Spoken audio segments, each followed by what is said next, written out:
खिलने लगे, जगमगाए जहां, रात रुखसत हुई, आ गई फिर सुबह। अस्सलाम वालेकुम Pakistan and good morning Pakistan. कैसे हैं आप लोग? और हमेशा की तरह देती हूँ दुआ, खुश रहें, आबाद रहें, अपनों के साथ रहें, एक दूसरे का ख्याल रखें और ख़ास तौर पे अपने वालिदैन का, जो अल्लाह पाक का बहुत ही कीमती तोहफ़ा। इस दुआ के साथ मैं अपने morning show good morning with सभी का आगाज़ करती हूँ। खूबसूरत दिन आप लोगों के गुजर रहे हैं और हमारे मॉर्निंग शो का एक टेम्पो है, कुछ चीज़ें हम रेगुलर, कुछ मेरे गेस्ट हैं वो रेगुलर मेरे प्रोग्राम का हिस्सा बनते हैं और यकीन करें ये 2.5 साल खूबसूरत अंदाज में गुजरे। मेरी टीम का सपोर्ट मेरे साथ, मेरे चैनल का सपोर्ट, जो मेरे खूबसूरत प्रोग्राम को कंडक्ट हम करते हैं आप तक पहुंचाने के लिए, इसके एफर्ट सिर्फ सभी या अर्श को नहीं जाते बल्कि पूरी चैनल की टीम को, जो मेरे साथ मेरे मॉर्निंग शो की टीम है उसके साथ ये आप सब तक पहुंचते हैं। अच्छा, जैसे ही मैं आपके साथ इंट्रैक्शन करती हूँ देन मैं मैसेज भी शेयर करती हूँ जो आप लोगों को बहुत पसंद आते हैं और मैसेज बिल्कुल नेचुरली होते हैं, जो रेगुलर जो ज़िंदगी के साथ वाक़यात गुजरते हैं और बहुत सारी चीज़ें जो हमें सबक देती हैं। सम टाइम हमारे साथ कुछ ऐसे वाक़यात रूनुमा होते हैं तो हमें कुछ ना कुछ सिखा के जाते हैं। और याद रखिएगा, ज़िंदगी में अगर आपको कुछ सीख मिले बहुत सारी चीज़ें हम हमेशा ये समझ के गुज़ार रहे होते हैं कि हमेशा हमें सक्सेस मिले या हमेशा हम कामयाब ही रहें, ऐसा नहीं है। सीख पता कब होती है? जब आप कोई लॉस करते हैं। और सीख जब होती है जब आपको कोई धोखा देता है। कहते हैं कि बहुत सारी परेशानियों ने, ज़िंदगी के थपेड़ों ने मेरी मासूमियत तो छीन ली लेकिन मुझे बहुत कुछ सिखा दिया। और ये होता है और तभी आप स्ट्रांग होते हैं। अगर आपको बहुत अच्छा और हर वक्त आप मुस्कुराते रहें, हर चीज़ आपको मिल जाए, वालिदैन अच्छे, दौलत, ये वो, लेकिन आप कभी भी स्ट्रांग नहीं बन सकते और एकदम आपको झटका लगता है तो आप अपने आप को उठा भी नहीं सकते। लेकिन ये जो थोड़ी थोड़ी, अगर आपको कहीं पर छोटे छोटे नुकसानात या ज़िंदगी आपको सिखाए तो उससे सीख मिलेगी और आपको स्ट्रॉन्ग करेगी और आप बड़े नुकसान से बच जाएंगे। मेरी वालदा मोहतरमा, अल्लाह उनकी बख्शिश करे, वो कहते हैं बेटा थोड़े में अगर बचत हो जाए, जिसे कहते हैं थोड़े के नुकसान में अगर तुम बड़ी परेशानी से बच जाओ तो वो ज़्यादा बेहतर है। जैसे छोटी छोटी बीमारियां, बड़ी बीमारी बड़ी मुश्किल हो जाती है, लेकिन छोटी छोटी बीमारियों में अल्लाह का शुक्र करना चाहिए। तो लेट्स सी, मैं आपको एक छोटा सा एक खूबसूरत सी कहानी, स्टोरी या ज़िंदगी का एक वाक़या सुनाती हूँ। एक बादशाह था, बड़ी प्यारी सी स्टोरी। एक बादशाह था और उसके पास एक बंदा आया, उसने कहा कि मेरे पास एक ऐसा जो है वो परिंदा है, जैसे आप बटेर कहें या चकोर कहें, तो ये इतना इसने मुझे बहुत अमीर कर दिया और ये बड़ा ज़बरदस्त है। उसने इतना महँगा क्यों बेच रहे हो? उसने बोला इसकी कीमत बहुत ज़्यादा है, यानी कि बहुत ज़्यादा सिक्के, गोल्ड के सिक्के। उसने कहा ये इतना कीमती क्यों है? वजह क्या है? ये तो आम सा ही है। कह रहा है नहीं, जब मैं इसको जंगल में लेके जाता हूँ तो ये ख़ास आवाज़ निकालता है और बहुत सारे चकोर को बुला लेता है और मैं उनको पकड़ लेता हूँ, इसमें ये क्वालिटी है। तो उसने उसकी मुँह माँगी कीमत दी। क्या किया? उस चकोर की मुंह मांगी कीमत दी और जैसे ही उसने, बादशाह ने उससे लिया और उसको ज़बह कर दिया। सरप्राइज! ये क्या किया? उस बंदे ने कहा इतनी बड़ी कीमत अदा करके आपने इसको ज़बह कर दिया, ये क्या किया आपने? आप तो इससे बहुत सारे परिंदे और चकोर जो है वो ले सकते हो। उसने कहा नहीं, जो अपनों के साथ गद्दारी करे ऐसा नहीं चाहिए।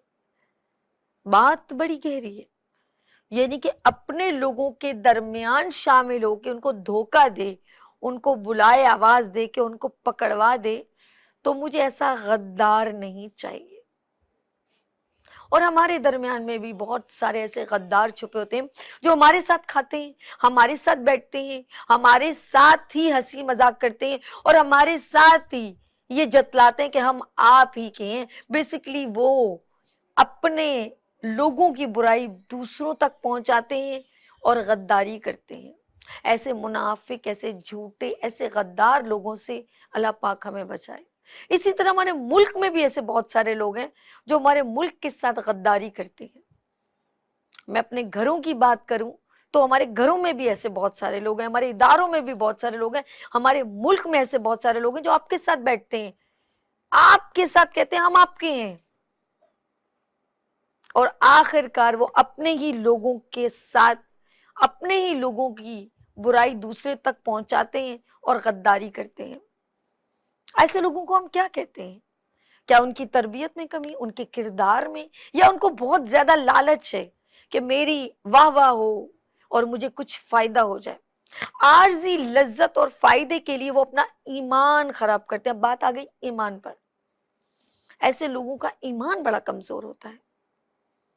وہ چاہے کلمہ پڑھنے گو, یعنی کلمہ گو, لا الہ الا اللہ محمد رسول اللہ بولنے والے ہوں, وہ سجدہ ریز ہوں, ان کے سر پہ محراب ہو, لیکن ان کے دل صاف نہیں ہے. ہم وضو کرتے ہیں اپنے جسم کو صفائی کرنے کے لیے, لیکن آپ نے کبھی اپنے دل اور اپنی روح کی صفائی کی ہے؟ سم ٹائم ایسا ہوتا ہے بہت ساری چیزیں آپ کو لالچ کی طرف لے جاتی ہیں, اور وہ عارضی لذت کی وجہ سے, اور اس عارضی لذت کو پانے کے لیے آپ تمام عبادات, جتنی بھی آپ نے عبادات کی ہیں, جتنی آپ کے ماں باپ نے آپ کو تربیت دی ہے, جتنی آپ کے کسی استاد نے آپ کے کردار کو بنایا, وہ سب آپ ایک طرف رکھ دیتے ہیں, اور عارضی لالچ کے تحت آپ ان لوگوں سے غداری کرتے ہیں جن کی پلیٹ میں بیٹھ کے آپ کھانا کھاتے ہیں, ان کے ساتھ مذاق کرتے ہیں, ان کے ساتھ دکھ سکھ بٹورتے ہیں, ان کے دکھ اپنے ساتھ اور اپنے دکھ ان کے ساتھ, اور آپ ایک لمحہ میں اس کشتی کے مسافر کی طرح ہوتے ہیں جس میں کشتی پوری بھری ہوئی ہوتی ہے اور چاروں طرف پانی ہے, اور اس میں آپ ٹک ٹک ایک سوراخ کر رہے ہیں. آپ اس پرسن کی طرح ہو جاتے ہیں. کیا آپ ان میں سے ایک ہیں؟ نہیں. ہر کوئی کہے گا میں تو نہیں ہوں, لیکن آپ کہیں نہ کہیں وہ کردار کہیں نہ کہیں چھپ کے, اور آپ کو پتا ہے لیکن آپ نہیں ایکسپٹ کرنا چاہتے. اور ہمارے درمیان سے بہت سارے لوگ ہیں. میں دعا کرتی ہوں کیونکہ وہ آپ کے ساتھ مسکرا رہے ہیں, آپ کے ساتھ وقت گزارے, اس لیے آپ ان کو پہچان نہیں پاتے. پھر آپ اللہ پاک سے ایک ہی دعا کریں, اے میرے رب ایسے لوگوں سے, ایسے منافقوں سے, ایسے جھوٹوں سے اللہ پاک ہمیں بچائے, محفوظ کرے, جو ہمارے پیٹھ پیچھے چھرا گھونپتے ہیں اور پھر اللہ کے آگے سجدہ کرتے ہیں اور کہتے ہیں اللہ تو میری توبہ قبول کر, اللہ تو میرے گناہ معاف کر دے. ہم ہر کسی کے لیے دعا ضرور کرتے ہیں اور اپنے لیے کرتے ہیں. تو باخدا لمیٹڈ زندگی ہے, 70 سے 80 سال. دعا کریں کہ آپ اتنی اچھے انداز میں گزاریں کہ آپ کے بچے اپنے والدین کو, اپنے والد کو, اپنے بڑے بھائی کو ایک خاص اپنا ہیرو سمجھیں اور ان جیسا بننے کی کوشش کریں. اس کے لیے آپ کو سب سے پہلے اپنے آپ کو ریپرزینٹ کرنا ہوگا. لیٹس سی, ہم بھی خطا کار ہیں, گناہ گار ہیں, لیکن میں یہی کہوں گی کہ دعا اسی لیے کی جاتی ہے کہ شروع میں ایک بڑی پیاری سی ہماری سورہ فاتحہ کی دعا ہے, تو اس میں کہتے ہیں نا اللہ پاک جو ہے ہمیں اس راستے پہ چلائے جس کا تو نے انعام کیا, یا ہمارے تمام انبیاء کرام کو ان کو چلایا. تو ہم اس راستے کا جب انتخاب کرتے ہیں, جب اتنی پیاری سورت پڑھتے ہیں شروع میں الحمدللہ رب العالمین, اور رب تمام جہانوں کا, مالک یوم الدین, مالک روز جزا کا, ایاک نعبد و ایاک نستعین, ہم تیری عبادت کرتے ہیں اور تجھ ہی سے مدد چاہتے ہیں. اہدنا الصراط المستقیم, چلا ہم کو, دکھا ہم کو سیدھا راستہ.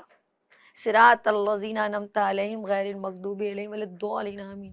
راستہ ان لوگوں کا جن پر تو نے انعام کیا, نہ ان لوگوں کا جو بھٹکنے والے. بار بار as a then, as a اسلام, جب ہم کو یہ بار بار یہ صورت شروع میں ہم پڑھتے ہیں تو پھر کہاں بھٹک جاتے ہیں. اور ہر نماز میں پہلی دعا یہی ہوتی ہے. جب آپ ثنا سبحانک اللہ پڑھیں اس کے بعد یہ دعا ہر نماز کی ایک خاص زینت ہے. تو اس زینت کو اردو میں ذرا پڑھ لیجئے گا تو وہ میرے خیال میں اور آپ بہت ساری برائیوں سے بچ جائیں گے. لیٹس سی, لیتے ہیں یہاں پر بریک اور ملتے ہیں بریک کے بعد.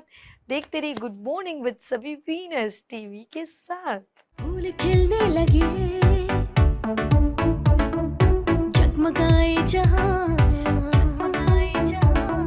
رات رخصت ہوئی, آ گئی پھر صبح.